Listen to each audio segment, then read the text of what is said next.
I'm already starting this. It makes a refreshing change from the last one that we filmed, where Sharon had the gigs at the start. I was laughing because I was saying things that I shouldn't say, off camera, and then said, I burped. That's what I did. Loudly. Yeah. Very loudly. Just before we came on air, so I said some boundaries need to go up, but we're here now and it's happening. I've told everyone, so let's just get on with this. How are you, Sharon Boyd?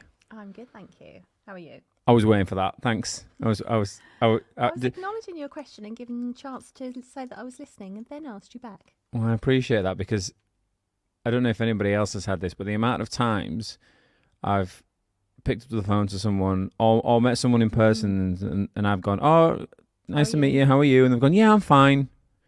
Task. Well, it's just like, and I'm okay too. Thanks for asking. Yeah. But I never get any of that back. But no, I am fine. Thank you very much. Got a hoodie on today. I'm wanting to give myself a metaphorical hug. It's cold. That's why I might have my hands in my pockets, because we've got a big AC unit in here, which is keeping the camera cool so it doesn't have a sip. I'm not going to explain what that is, but I've said it numerous times what a sip is. It's in the book. Nice segue.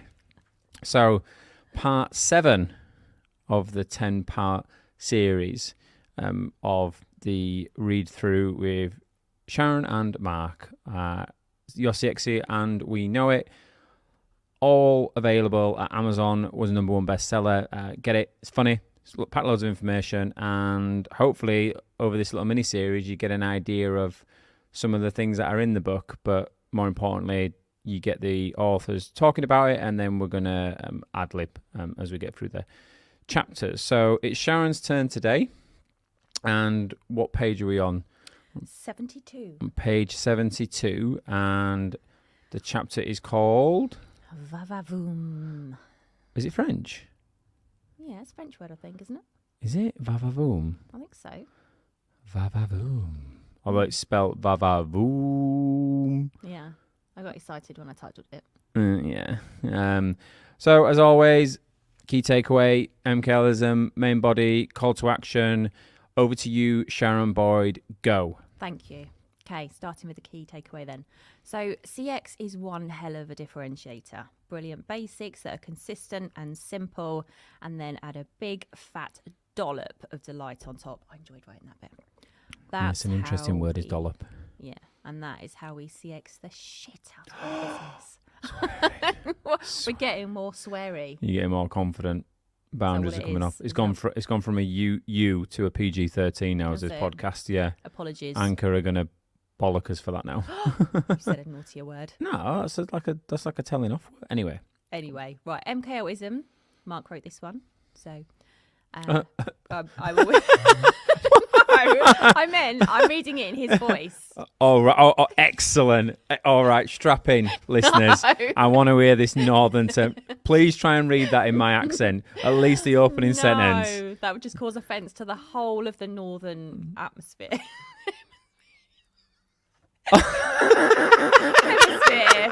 Hemisphere? Northern hemisphere. Well, it would. It's a whole lot of people more than just... She is trying desperate not to get the gigs. Don't start me off again. Right. So Mark has written... Okay, go on, all right. Behave. Step on a crack and break your mother's back. This was a game we played whilst walking to school. If you stood on a crack in the pavement, you lost and your mum broke her back.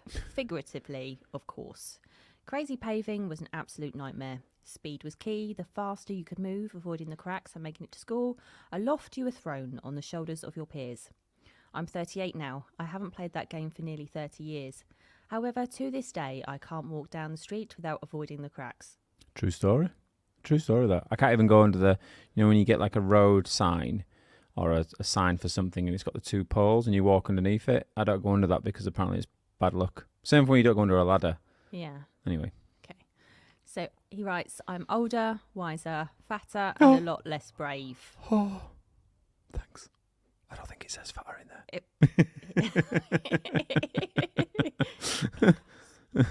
there. However, it really is amazing how something so basic can stick right from the start. Now we go back to my voice. Oh. Some things stay with us always, like how we felt at a certain time, and if it was a fun experience or a bland one, full of difficulties and challenges, were we left to fall down the cracks? And by that, I'm talking about from a customer point of view, when you call up a company or whatever and you fall down the cracks because they haven't worked on their baton handovers. So main body. Take any sector or business and you can rock it to its core and really shake it up just by cranking the CX up a gear or 3. Maybe the local takeaway near you is always late, it's cold, and the order often appears to be a wild guess. All you have to do to be better than they are is turn up on time, deliver the correct order, and make sure it's hot, and then you're in business. We call this the brilliant basics, and we should never underestimate the power of this. This concept doesn't just work for your customers, it works for your employees too. Pay your employees on time, ensure their equipment and systems work, and that they have a friendly, clean place to work, and you're already well on your way to great employee experience. You'd be surprised how many of these basics are missed. Be very clear on what the brilliant basics are in your own customer or employee offering, and then make them consistent. A brilliant basic becomes expected. If you cease to offer it overnight, people notice and they don't like it. Once the basics are in place, then you go up a level. This is your own personal magic. The more creative, the better. Stay true to your brand. This is the time to rev it up. For employees, send your team little handwritten letters or gifts, celebrate their achievements and birthdays, give them perks that they'll appreciate. Ensure they have a cracking onboarding stage, start as you mean to go on. Because we're all about cracks on this one, aren't I? However, just like Maslow's hierarchy, you can't skip the basics and go straight to the VaVaVoom. I'm talking about the delight stuff there. Exactly like if you were homeless and someone gave you a TV. Lovely, but completely pointless. Can't plug it in and watch it. Reduced membership doesn't work at a fancy gym if your employee is totally overworked, has no idea when they're going to be paid or what their shift pattern looks like. Remember how easy it is to go elsewhere as a customer or employee. It's a whole lot easier than it once was. Go compare type websites have made sure of this. So avoid being complacent with your people. A little effort goes a long way. As you scale up, make sure these brilliant basics stick. Keep them simple and consistent, and keep leveling up. Create a calendar of delight moments to land this well if that's what works for you. Call to action, grab a pen, and map out the brilliant basics for your customers. Do the same for your employees. Be honest. Are you delivering on them every time? If not, why not? This is your chance to step up. Brilliant. Now, I just wanted to point out to our viewers watching this, I wasn't being rude and writing a message on my phone. I was making notes because there's 2 points that I wanted to note down to talk about that you raised there. And for me, they were induction and investment / IP. So intellectual property rights, things like that, trademark. I love that saying, brilliant basics, because it's wrote in that book about I think it's the pizza shop. That's a good idea.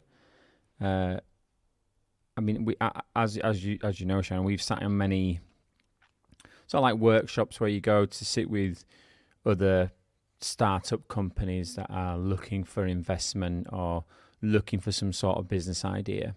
And I was amazed at all the companies, and then they've got great ideas.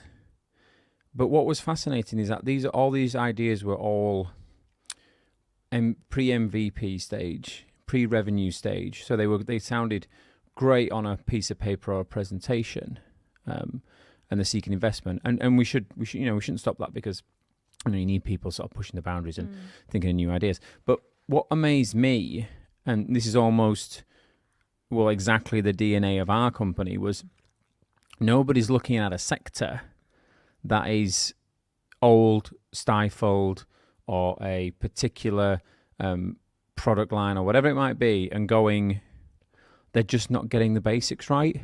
So take that pizza example. You know what it's like if your pizza's late, it's cold, the order is wrong, the food doesn't taste right, it's a little bit overpriced for what exactly you probably get. All those things, you would go, you're a pizza shop. that is just the basics. If you get the basics right and then you come around and you go and it's Christmas time and they give you a little Christmas bauble or something like that, that's with their brand on it to put on your tree, that's the delight on top of it. But we're not getting the basics right. You may as well not be in business. And that for me is where, especially entrepreneurs watching this, don't sit there thinking that you have to think of the next Facebook or YouTube or TikTok or whatever it might be. They will come and go, those ideas. I was reading, someone posted on LinkedIn this morning, I think it was called RevRev or VRev. They were a competitor to YouTube back in the day. Right. Do you remember them? No, exactly. And it was a conversation between Larry Page and another guy in Google, and they were talking about acquiring YouTube at the time because they had a better MVP from them. They were scaling quicker. But the other, I think it was a CFO within Google, was saying, but this other company is growing just as fast as YouTube. And the point of the story is that other company, I can't even remember. I don't know who that is. no. But everybody's always thinking of a new idea. But what about those sectors and those companies that are desperately in need of rocking to the core? So that for me is the brilliant basics. And then it sort of ties in my other point around that investment IP. Everybody looks at some sort of IP level of investment. I was on a conference call this morning with a couple of investors who were doing a live discussion around IP and trademarking, and everybody was asking questions about that. And I asked a question around, well, brilliant basics. So I knew we were doing this. So I said, what about brilliant basics? What about coming into a sector? You haven't necessarily got any IP, but you can copyright, but you've got a fantastic team. You know your market very well. Your product is good, but it's getting all the basics right. And it was fascinating to see them sort of look at each other and go, yeah, I sort of get that. Because their brain was just, what can we IP, what can we sort of copyright, and what can we make us money on quickly? And I get that, but it's what about something to scale over time? I love that chapter. I do. Yeah. As we say throughout the book, really, none of this is rocket science. It's really not. And using the pizza shop is a perfect example of that. But it is, you've got to make it consistent, because if you get it right one time, that goes great, but you've got to prove it every time. And if you do then add in a layer of delight over the top, and then you take it away, and then your basics drop as well, you lose it even more, because you've taken them from this level and dropped them down a level. And it's so frustrating, isn't it, when the basics are not done? My credit card was put on stop recently. Yeah. So I tried to buy a new laptop. Not something I buy every day. So the algorithm of whatever the bank uses to analyze my payment history has gone, nah, that's highly probably likely it's fraud. Stop it. Okay, great. Arguably that's doing its job. But what it didn't do is it didn't tell me that. So it declined the payment. And I'm going, okay. But nothing told me that because I use a different card then from a different provider, and that just went through, bizarrely. But we just went through. And then I went to go purchase something a week or so later, and it declined the payment again. And I thought, there's something wrong with my credit card here. Ring the provider. What's going on with my card? Oh, it's on stop. Okay. Why? Because you tried to buy a laptop. That was a week ago. Yeah. Did we not tell you? No, you didn't. A basic, just a communication. Anything, a text to go, your card's on stop because of a transaction that we've noticed. Ring this number. Something like that, but nothing. So I was so frustrated, but I was frustrated, but I was also pleased. If that makes any sense. Pleased that it had been stopped for the right reason. That means the functionality works. Yeah. But yeah, you absolutely shouldn't have had to make the phone call. No. So with my gym, it was put on a card that has just expired. I haven't been to the gym for about 2.5 years. For a while, they dropped the price down. I think it's now gone back up, and I keep thinking, right, must go back. They haven't contacted me the entire time in that 2 years, not once. The other day, I received a text from them saying your payment's bounced or whatever it is. So one text, please pay, and then a week later, second text, you still haven't paid. Nothing. No one's picked up the phone. Are you all right? You okay? Yeah. Do you want to still be a member? Yeah. 2 years, no comms, 2 texts in 1 week. It's less than 7 days apart. The second one, they've now sent it to a credit agency. Really? It's put £30 on top of it in a week. Nobody's picked up the phone to call me. Oh. And you just think, literally, if I look at my phone now, 2 texts, that's all I've had in 2 years. Yeah, and the thing is as well is what you're going to do. You're going to clear the outstanding balance, of course, because you look at this as a nuisance cost and say, how much would it cost me, not just in terms of money, but in time to be able to fight that off against the balance of whatever they require back from you. Let's say it's 60 quid or whatever it is. It's just easy just to pay it, and just make that go away. But in regards to your future business, it's never going to be there, is it? No, which is a shame because they're local, they've got a swimming pool. Yeah. They're not particularly clean, but some of the basic things that I need. Do you feel comfortable naming the chain? They are Woofton Leisure Centre. I've never even heard of them. No. Is it just a local one? It's a local place, but yeah. Woofton, sort yourself out. Yeah. In fact, they sent it Friday, and then Tuesday they sent the one saying it's overdue. And the thing is there are so many. Even if you wanted to fake it, let's say, there are so many systems that you can subscribe to that can auto-generate text messages. You know, the bots are very good these days. They're getting better to say, "Oh, hi, Sharon, I haven't heard from you for a while," or you know, it's a themed message. So there's always something going on. Remembrance Day, or you know, we remember our fallen heroes. Why don't you come and do a march on a treadmill or something? You know, it has to be relevant, but it's obviously fitness based. You know, it's Halloween. Do you want to work off all that Christmas candy? You know, Halloween candy. Yeah. You know, that's not hard to do. No, and that's why we're saying here about putting a little bit of extra effort in to work out what your basics are, and then what your delight level is. Exactly. So if you take, let's use a real life example here, our business.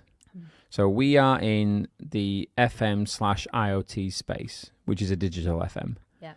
Now, let's not talk about IoT because that can get quite complex. Let's keep it very simple so people can understand what this means. Let's talk about it from a facilities management point of view, and let's talk about it from an electrical compliance point of view. So if you're watching this or listening to this and you don't know what I mean by electrical compliances, if you're in a building right now, even if you are a tenant within a landlord building or you've got your own building in regards to offices, there is a requirement within the UK at least to make sure that building is electrically safe.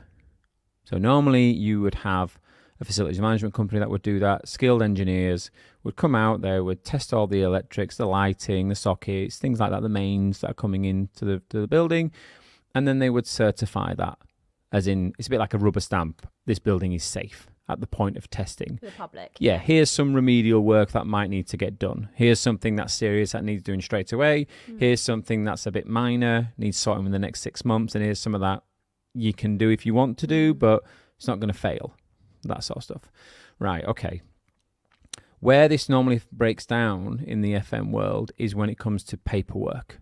So we are still in a world of paperwork when it comes to FM. And the legislation is such so that if you are doing something called a fixed wire test, you can't do that remotely through technology. You just can't. You've got to have someone on site to do it. Yeah. So normally what happens in the FM world is once you've done that test, and the engineer has then come back to the office, he's handed the results of that test over to usually an admin team. The admin team type up all the results, generate a skilled engineer then signs that off. Tick. There's your certificate that you put in your file to say your building is safe. Invoice. Yeah. That is where the process always falls down, is the paperwork side. And the amount of times that when we were coming to this sector and we were looking at other FM companies who they were good at sending guys out to do the work, but when it came to doing the basics of the paperwork to invoice the work, which should be the simplest bit, which is the basics, wasn't happening.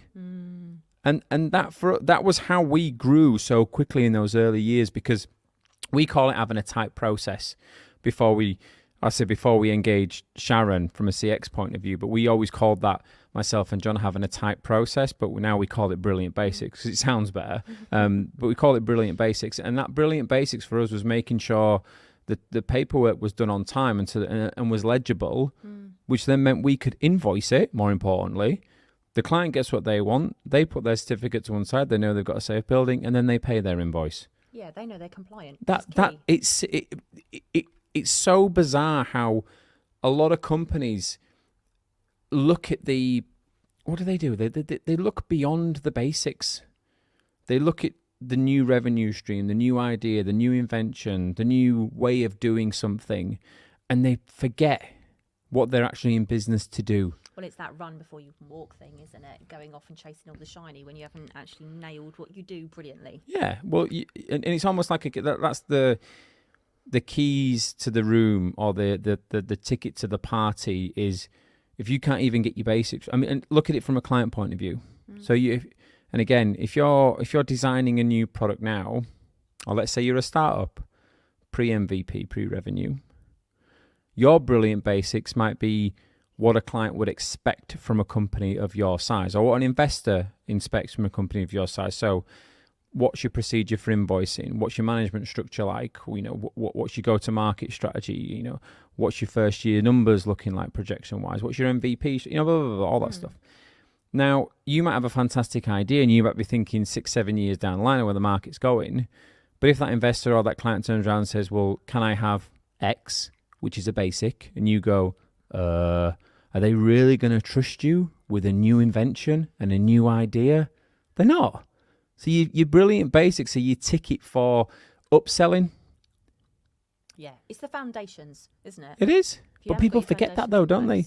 You can't keep layering stuff more and more and more and more. We do this, and this. Great. But actually, all I wanted was a hot meal. Yeah. Come to your restaurant. That's all I wanted. I don't want tickets to the train station across the road as part of some perk. I just want you to give me the meal that I've ordered on time so I can eat with my family. I heard that a few times. That I think it was either. I want to call it. What was the? You had Brewers Fayre. Yeah. Beefeater. Table. So get a bit closer to my mic. Yeah, table. Table. Yeah, you need to stay a bit close to your mic. Table. So these were part of the Whitbread dynasty. Yeah. As a UK company. Yeah. And I remember it's fascinating now when we talk about this stuff because you almost go back and you think about things that you've heard. Yeah. And I remember there was a conference. I think it was a Brewers Fayre conference, and I can't for the life of me remember what the difference was between any of them. I think Beefeater was just beef. I get that, but I didn't know. Table had all sorts of different chairs, and Brewers Fayre. I didn't really understand what the main difference was between Brewers Fayre and Table. Brewers Fayre was the nibbles, wasn't it? It's meant to be sharing. That's why it's called table, because you sit round and share little platter type things with your friends. Do you remember it was called little dishes on the menu? I can't remember that, but and Beefeater was slightly more upmarket than Brewers Fayre. Okay, I get it now. Right. Did you work at that department? No. Sharon and I both worked at Whitbread at the same time, but we didn't know each other then, bizarrely. Yeah. Which is weird.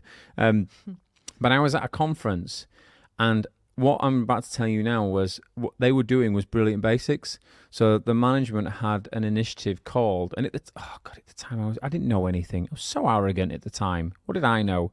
Because I was looking at this initiative that they called, and I'll tell you in a second what they called it.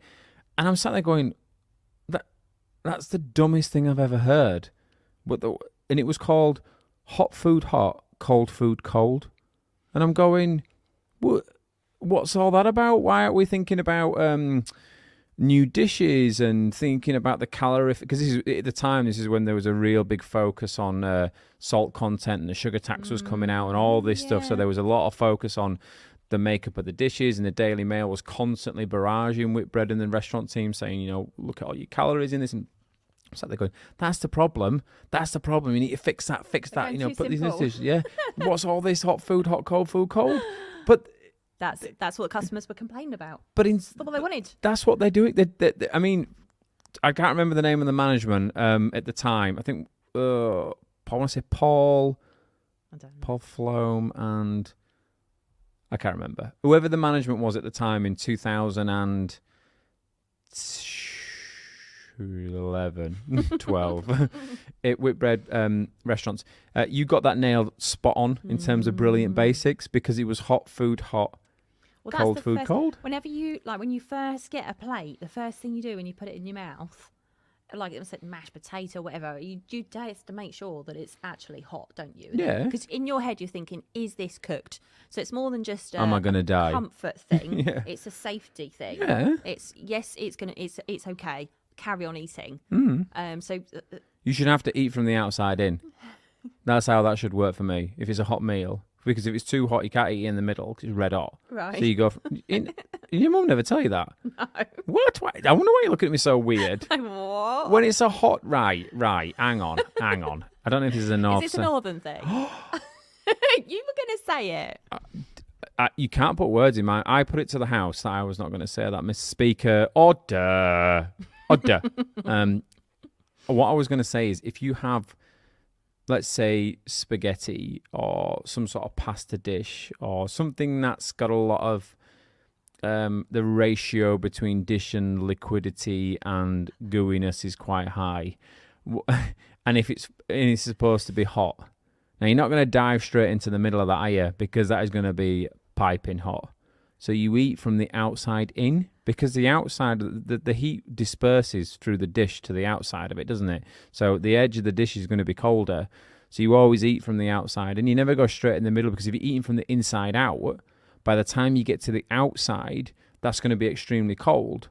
Whereas the outside is going to be cooler than the. It's like, think of it. I don't know why we're having to go down this route, but think of it like, you've seen a drawing of the Earth.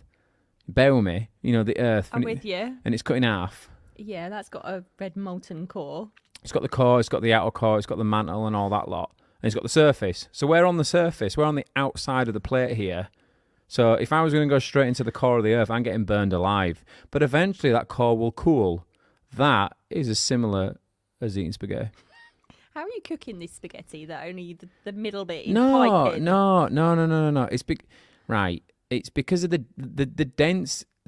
density of the core has got more spaghetti in it than the outside of the core. I mean, if someone is a physics master or a mathematician, please tell me what this is. But because it's dispersed out to the edges of the dish, it means that it's not clumped together, because it hasn't got a shield from the outside world. Whereas in the core, it's almost insulated by itself. Listeners, we are talking about basic, brilliant basics, but we've got onto spaghetti. No, right. I want people to watch this and comment. Please comment. A hot dish. I'm sure you're right. I've just never thought of it this way. Well, and you're screwed because you can't do that with a hot drink. That's why when you have a hot drink, you go. It's sort of like, because it's all the core, because it's insulated by the cup. It's true though. This hot food, because it's the same with a cup of tea, isn't it? Yeah. Cold tea is nasty. Ooh, it's like cold pizza. If you've had a hang on, I'll probably get shot for saying that, but I can't eat cold pizza. No. But take for example, you got a lot of experience in the airline industry, and I would say if I'm going on holiday, the basics of that is, one, get me through check-in fine, get me on the aircraft okay, get the aircraft taking off at the time it said it's going to take off, land at a time that I think is reasonable on what you've told me, and then give me my bags on the other side. And anything that you add on top of that, such as a picture on the flight, maybe a nice meal, stuff like that, that's the delight. Yeah. Whereas, let's work that another way. The plane's delayed. I had this actually in 2016 or 2017 when we were going to Florida with my family. So the plane was delayed, but I sat on the tarmac for 3 hours. Ooh. For 3 hours. In the UK? Yeah, in the UK, okay. in Manchester. Right. And it was on one of these big Virgin 747 monsters. It was a massive thing. But when I was sat for 3 hours, I was having food served, get a drink, it was lovely. But it didn't take away the fact that I was delayed for 3 hours, which meant that my brain was going, but when I get to the other side, that means I'm 3 hours behind in terms of picking up my car. I need to go and find the code for the house that we're staying in. It's going to be dark now. I'm not really that confident in terms of yet driving around Florida. I've only done it once before. All that stuff starts to add, and I'm going, you're getting the basics wrong here. And I remember them saying, the captain actually came over and said, the plane that you guys were supposed to be on, we swapped them over because that plane's engine was fine. So we put the earlier flight on that one, and now you're on the plane that's got the broken engine part, which we're now fixing. I'm saying, well, why? So my flight that I was supposed to be on, you took me off that to put me on the broken plane because that flight was earlier than the people on that plane was supposed to fly earlier. So they bumped them up to my plane so they could take off earlier so they weren't delayed longer. Do you know why that was? Yeah. I know exactly what that is because the 3 hour. They should have just taken the hit there and left the people who were already disrupted and given you the perfect. So they've disrupted two flights. And I remember we got to the other side and I complained when we got back from the holiday afterwards, and it was 2 hours and 45 minutes. Oh, so they were just under that 3 hour payout. Yeah. Whereas when I had my payout, I was 3 minutes and 3 hours and 1 minute. Yeah. So I got my payout. But that's naughty because they've put commercial above passengers there. Oh, yeah. And that's the thing, that's not getting the basics right. Yeah. So and don't get me wrong, commercials, we'd be forced to say commercials shouldn't come into these decisions because they do. But go under otherwise. Ultimately, what then not only captures your customers, keeps your customers with you happily, but then gives them the confidence to buy more is by just getting the basics right. Yeah. And in that case, that payout that they have to do over the 3 hours is a huge outlay. So they do everything they can to make that work. But as you say, all you wanted was to get there safely and on the time that was agreed with all of your family and all your baggage. Yeah, that's it. Yeah. Well, that's not my wife and my kid.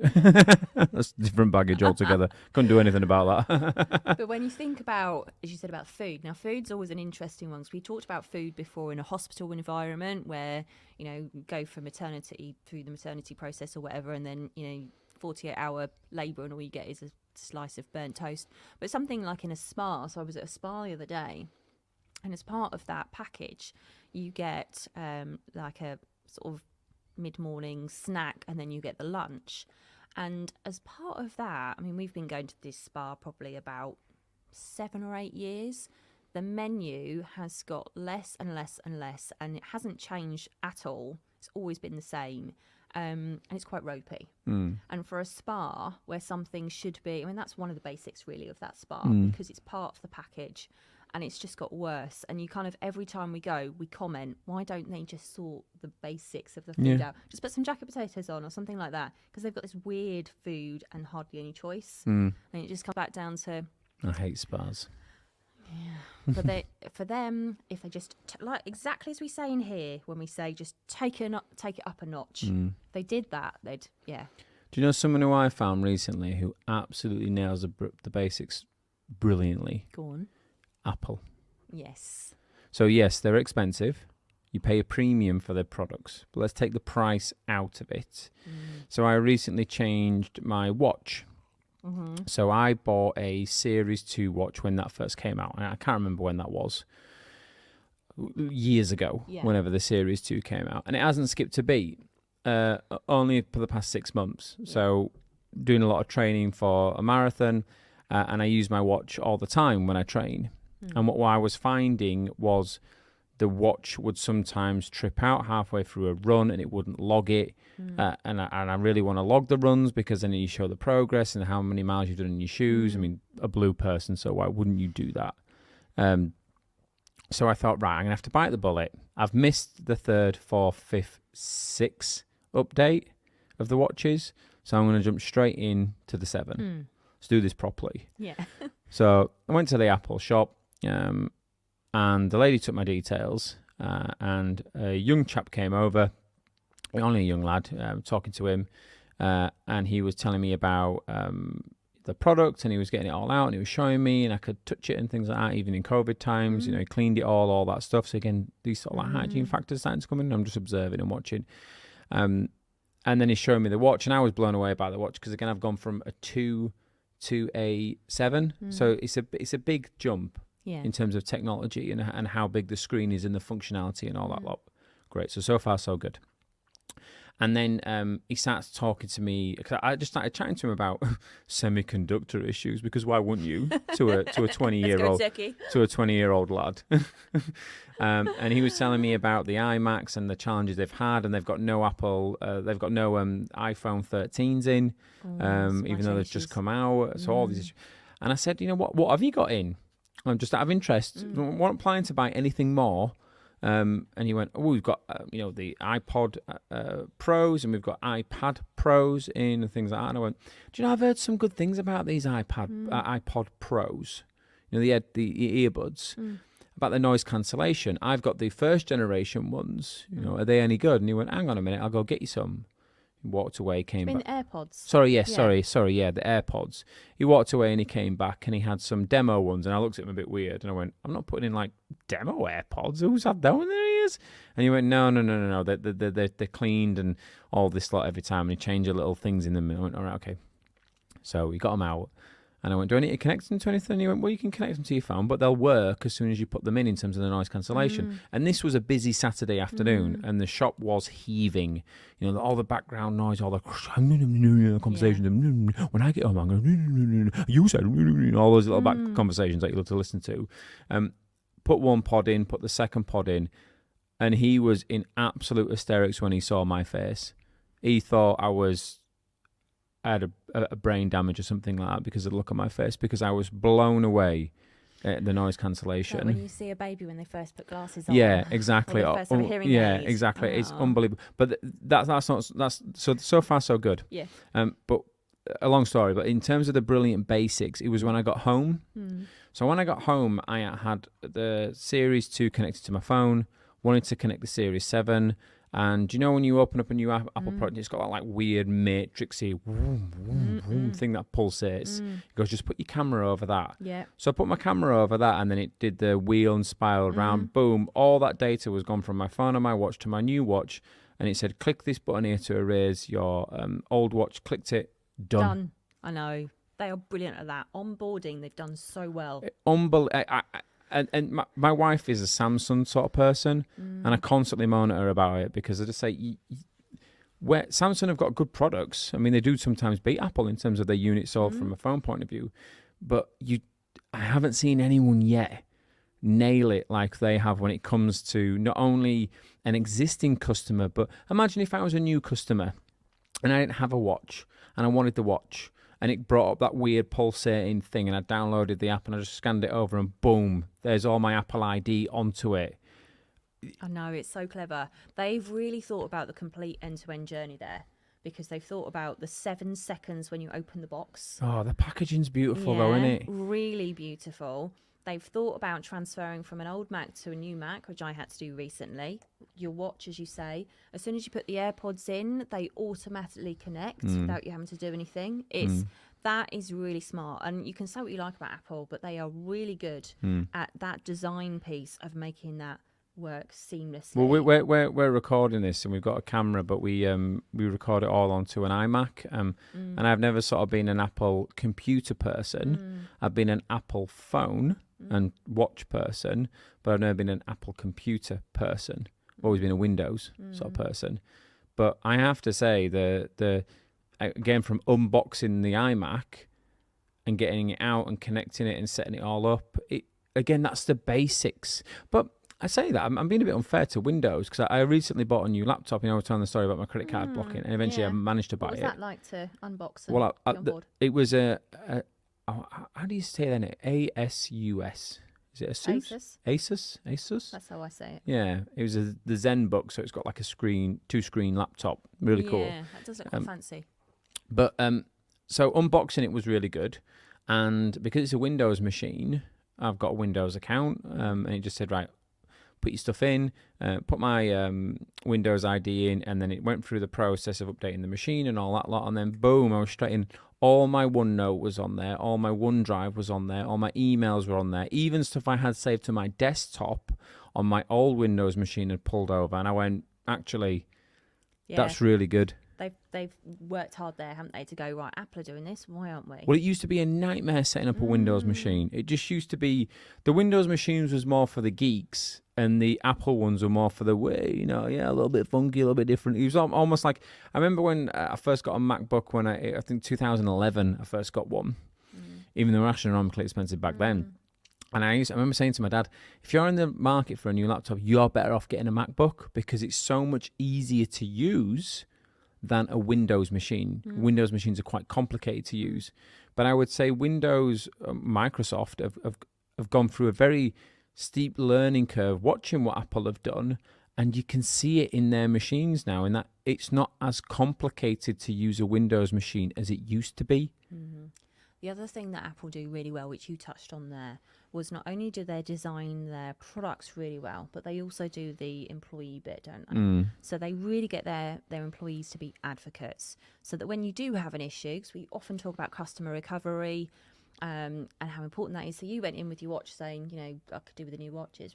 And they then went through talking to you about and hands-on stuff.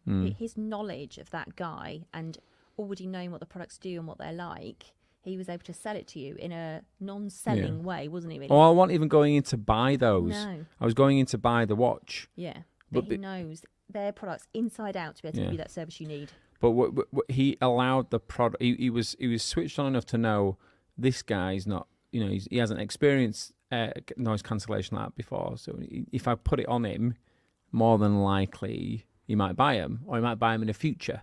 Or he's giving you that experience. It's a memorable experience you've never had before. But now you've linked that to Apple. Yeah, exactly. And that will always be, you know, when someone goes, you ever tried noise cancellation? I mean, these here that we've got on now are noise cancellation, but I can't walk around with these on. No. Or a microphone constantly strapped to my hip. You know, it just doesn't work. This is how the AirPods sort of work. You don't need all this stuff. And I use them for running and everything now. I mean, I remember... Bless me. And when I first got them, I brought them into the office, and I'm boiling the kettle, and I'm getting closer and closer to the kettle in my ears, and I can't hear it boiling. I'm telling people, wow, have you heard these? And John's going, are you the first person ever to buy AirPods? And I'm going, no, but I'm me, and I've not experienced that before. So look at me, and I'm constantly going like this, and but then when I go for a run, I don't know if this is a good or a bad thing, but I hear no road noise, no nothing. See, I can't do that because suddenly a bike zipped past me, you know, a pedestrian bike, and it scares the life out of me. So I'm suddenly like, woo! Someone could shout, "Excuse me, mate," or "Don't watch that bus, mate. Watch that bus. Watch that bus." And you Dead. Didn't hear it. I won't hear a thing. I'll be there going, boom, boom, digga, digga, boom, boom, boom, dum, dum, yeah. Oh god. Feels like a. Oh yeah, I'll be there going like that. Barely 2 words in. Just running away, going, oh, Let's go, yeah. Oh, getting up to this hill. Come on, Mac, push it. Go. Yeah. Dead. Yeah, but they've given you an experience there, haven't they? They have. It's been great, and I love it. So for us, the basics, do not underestimate them. Do not underestimate them at your peril. If you do not get the basics of your business right for your customers, then they will not trust you to bring them any new ideas or products that you might want to sell them. Nail the basics, call it what you want, call it brilliant basics. We don't care as long as you do it. And if you're not sure what they are, ask the customer. Ask your employees who are front facing. Don't guess. But you'll be surprised that the majority of them are just say something safe, something secure, on time, as you promised. Exactly. And then I think, with the music starting, Music's kicked in. That means it's the end. It is. Very sad. Are you disappointed? Yeah. Are you glad to get through this one? Well, I didn't laugh that time. You composed yourself quite well, actually. I did. Should we do that thing, you know, with the camera where we turn all the sound off, but yet we continue to talk? You know, when newsreaders sort of like flush their... Oh, yeah, where they look yeah, like they're chatting. yeah. We'll try that. We'll kill the music after this stops recording, and we'll try it to see what it looks like. Then. We'll go like... I'm not a gerbil. I just realised I was pretending to talk. Then if people listen to this on audio, they'll be going, "What's he doing?" Going, anyway, have a great day, everyone. Bye. Bye. Didn't cut you off that time, see? Which was good. Thank